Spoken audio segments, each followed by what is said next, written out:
Alright, it has been a very long time since I have made a long form YouTube video, so I just kind of wanted to get back on here and let you guys know what I've been up to. Obviously, I've had the Tahoe and I've been through my trials and tribulations with it, and I finally figured it was time to pick up a car for the channel and pick up a car that not only would make a good channel car, but something I've also held near and dear to my heart for many years now.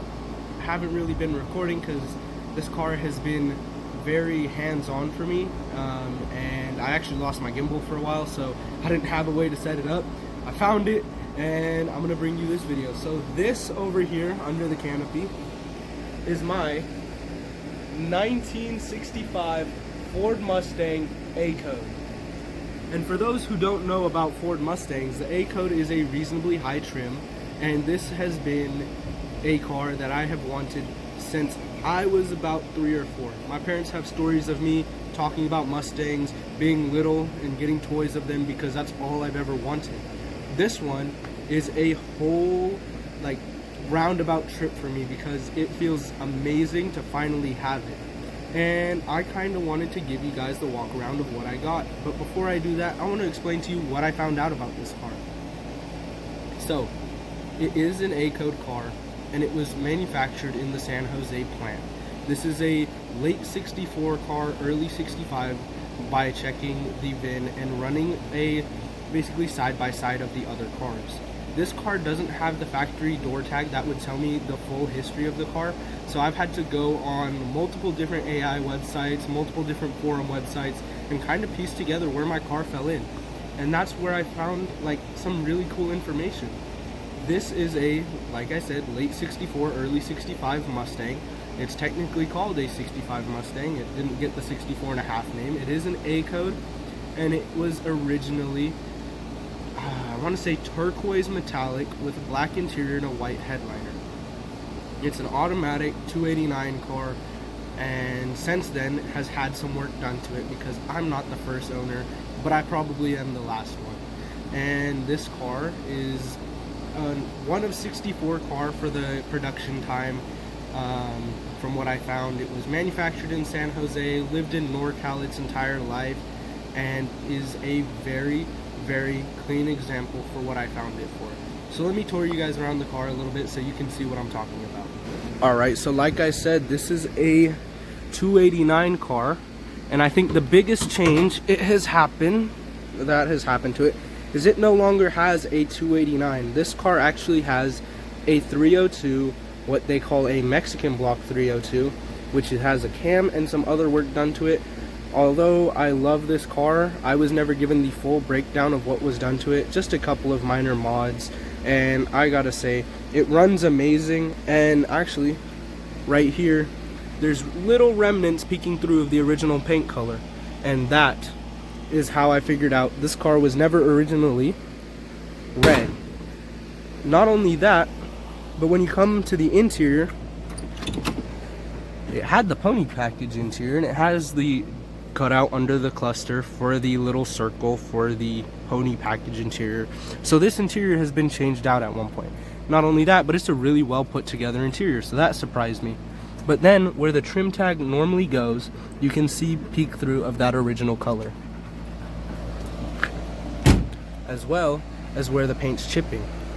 So this car has been a decent project so far and a very good find. So what am I gonna do about it? There's 3 things I bought this car to do. I bought it to repair and restore, modify and enjoy, and just build something that is different from every cookie cutter 60s Mustang out there. Everyone you see out there is colored with stripes, and I don't like that. I want something a little different. So let me start you guys off with the mod list so far.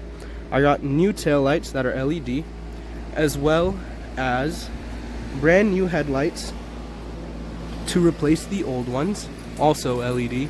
It has a 24-inch radiator that comes from Jegs. It has a new water pump, a new thermostat. I have the new vacuum advance for it. It has an MSD ignition blaster. It has new spark plug wires all around since I've gotten it. and then I've done a whole lot of maintenance to just get it going. And I'll throw in a clip of it running right here.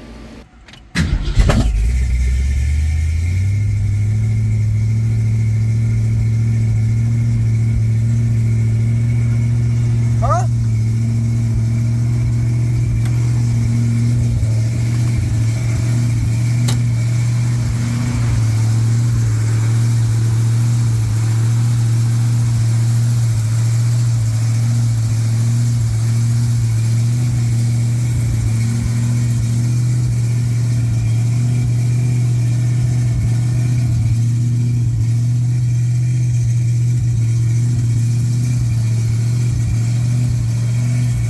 So now that we see it runs, the next question after getting it was, does it drive? And after trying to get it to go into gear the first day, we realized, you know, it might not have any transmission fluid. So we topped it up and we were able to get the wheels turning, so that was good. So we have motor running, wheels turning, and since it's on jacks, let's see how the brakes work. That's where we're at.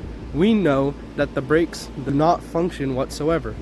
And matter of fact, when I was pulling this car off the trailer, I was attempting to use this parking brake and it did nothing. So I actually rolled this car from about where the back of that car is, and it rolled all the way back down this slab. And it was me and two other people stopping this car from rolling way farther back. So it has been a opportunity to own this car, and it has been an absolute dream to own this car. So this is going to be something I'm going to do a build series on, and I hope that you guys can be patient with me because it is difficult as a college student full-time who's also trying to do content. It is very, very hectic. There is not a lot of time for me to do it, and my schedule is very busy, so finding the off chance where I can work on it is difficult. But just to let you guys know what to look out for next, we are actually going to do 4-wheel disc brakes from the right stuff on this car. They are drilled and slotted for a skinny 8-inch rear end, and I will be going through a tutorial and process of how to do that in the next video. Thank you guys for watching. Bye bye. We'll find out here in a second.